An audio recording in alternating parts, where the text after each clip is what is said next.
সম্প্রতি সৌদি আরবে ভারী বৃষ্টিতে ভয়াবহ বন্যা দেখা দিয়েছে। বন্যায় রাজধানী রিয়াদ, পবিত্র মক্কা ও মদিনা সহ বিভিন্ন অঞ্চল বিপর্যস্ত হয়ে পড়েছে। তবে পবিত্র নগরী মক্কায় প্রবল বৃষ্টিপাতের ফলে সৃষ্ট বন্যার পানিতে গাড়ি ভেসে যাওয়ার পর 4 বন্ধু ডুবে মারা গেছেন। বৃহস্পতিবার 9 জানুয়ারি এক প্রতিবেদনে সংবাদ মাধ্যম গলফ নিউজে এ তথ্য জানায়।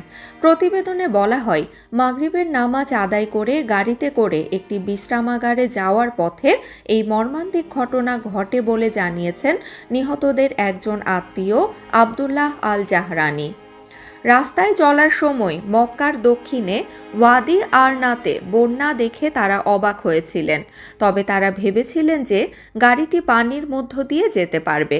তবে ঢেউ এত বেশি ছিল যে গাড়িটি ডুবে যায়। আব্দুল্লাহ আল জাহরানি দুঃখ প্রকাশ করে বলেন, আমাদের আবহাওয়া কেন্দ্রের সতর্কবার্তা বিবেচনায় নেওয়া উচিত ছিল। বৃষ্টিপাতের সময় সতর্কতা অবলম্বন করলে এই দুর্ঘটনা ঘটতো না। এই সপ্তাহের শুরুতে সৌদির মক্কা, জেদ্দা এবং মদিনা সহ বেশ কয়েকটি এলাকা মুষলধারে বৃষ্টিপাতের কবলে পড়েছিল, যার ফলে স্থানীয় কর্তৃপক্ষকে উচ্চ সতর্কতা জারি করতে হয়েছিল। সোশ্যাল মিডিয়ার ফুটেজে দেখা গেছে কিছু রাস্তা ডুবে গিয়েছে এবং এর ফলে যানবাহন আটকা পড়েছে।